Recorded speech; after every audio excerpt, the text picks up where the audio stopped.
Taoiseach, I think it's important to take this opportunity to bring a bit of balance into the discussions around the visit of the US President and his wife, given the almost unprecedented slobbering over them that the nation has been exposed to over the last number of days. And it's really hard to know which is worse, whether it's the outpourings of the Obamas themselves or the sycophantic fawning over them by sections of the media and the political establishment. We've had separate and special news bulletins by the state broadcaster to tell us what Michelle Obama and her daughters had for lunch in Dublin, but very little questioning of the fact that she was having lunch with Mr. Tax Exile himself. We had very little challenging of the fact that she's glad to be home, a country that she's been in less than a week and that her husband has very tenuous links in.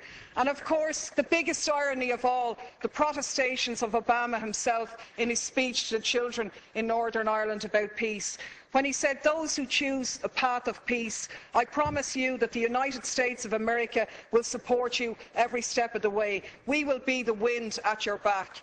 Now I ask you, is this person going for the Hypocrite of the Century award? Because we have to call things by their right names. And the reality is that by any serious examination, this man is a war criminal. He has just announced his decision to supply arms to the Syrian opposition, including the jihadists, fuelling the destabilisation of that region and continuing to undermine secularism and knock back conditions for women. This is the man who is in essence stalling the Geneva peace talks by trying to broker enhanced leverage for the Syrian opposition by giving them arms, and to hell with the thousands more who lose their lives, or the tens of thousands more who will be displaced as this war goes on. This is the man who has facilitated a 200% increase in the use of drones, which have killed thousands of people, including hundreds of children. And you, Taoiseach, you are the one who's turned a blind eye on these activities. You've talked about the G8 being an opportunity to showcase Ireland. But is it not a reality that you have showcased us as a nation of pimps, prostituting ourselves in return for a pat on the head? To be honest with you, we were really speculating this morning whether you were going to deck the cabinet out in leprechaun hats decorated with a bit of stars and stripes to really mark abject humiliation here. So my question to you, Taoiseach, is as follows.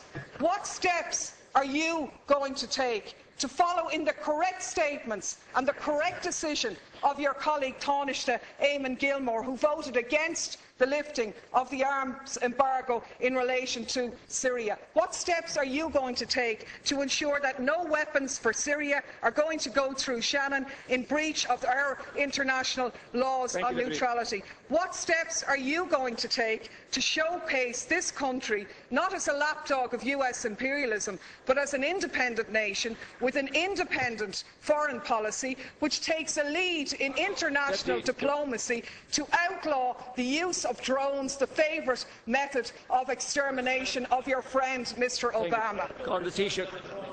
Right, please. Well, let me confirm to you first of all that the President was not inquiring about your whereabouts or your well-being.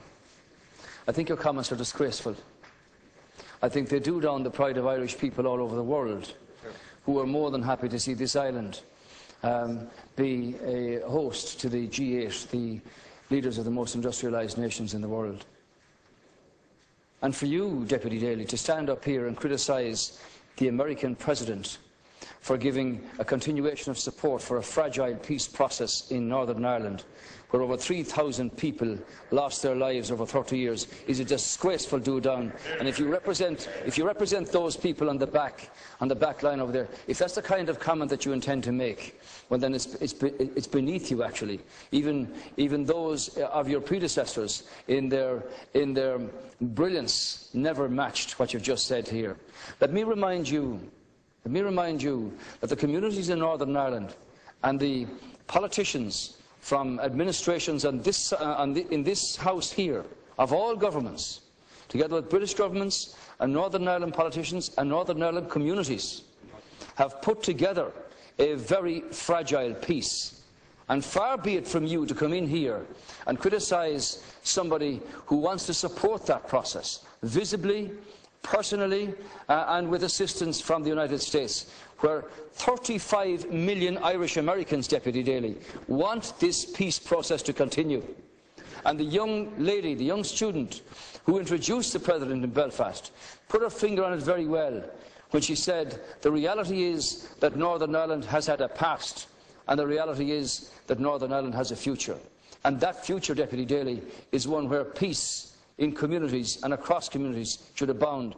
And it's beneath you to say that the American President should not be a party to keeping that process alive and visible. Insofar as the discussion on Syria is concerned, there was a serious discussion at the G8 summit with the members of the G8 themselves. I'm not sure whether you favour the Russian intervention here or whether you favour what the European Union put forward. While there was division among the countries in Europe about the lifting of the arms embargo, Ireland took a very clear position on this, which was articulated by the Taoiseach, that the embargo should not be lifted. But the conclusion of the G8 summit was that the Geneva peace talks should take place. Nobody wants to see wanton slaughter and the exodus of hundreds of thousands of people from Syria. And far from a warmongering discussion, the situation here is, what can you do to bring about discussions and negotiations that will restore, in the first instance, peace to this situation, and in the second instance, a structure that will allow Syria to continue in the time ahead without the obscenities and the humanitarian crisis that we've witnessed in the last 2 years. Deputy Daly, 1 minute. Please, yeah. 1 minute, Deputy. Thanks, Ceann Comhairle. Of course, I said nothing about the Northern Ireland peace process, a process which everybody supports, but is not one that gives you a licence to do whatever you like anywhere else around the globe. There isn't much peace in Iraq, where 26 people lost their lives yesterday. There isn't much peace in Afghanistan. There isn't much peace in Pakistan. And there certainly isn't much peace in Syria.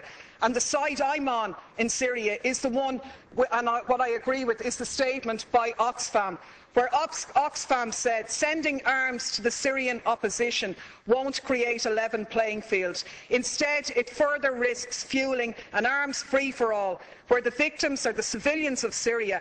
Our experience tells us that the crisis will only drag on for longer if arms are poured in. And that's in essence what the Americans have done here. I can only take from your non-answer to the question that you were asked is that you're going to take no steps to ensure that those arms will not be sent through Shannon in breach of our neutrality. You said here last week no arms ever came through Shannon. How do you know that, seeing as no investigations take place? The reality is, in 2012, 548 US planes landed in Shannon. How do you know what was on them if you haven't examined them? Your Minister for Transport revealed in a parliamentary question that 239 civilian planes landed in Shannon, where they sought permission because they were carrying munitions of war or dangerous goods on a civilian aircraft. What steps are you going to take to intervene in this situation? And the last point I'll make is that people in this country are very fond of our American brothers and sisters, and I think we stand far more shoulder to shoulder with them by making valid criticisms of their president, who has broken his election promises, rather than just pimping this nation as a tax haven for their corporations. I'm sure the Americans would far prefer if their multinationals paid their taxes at home rather than offshore here, so they could develop their health care, so they wouldn't be wasting money on arms being sent to slaughter people in other countries. Thank you, Deputy.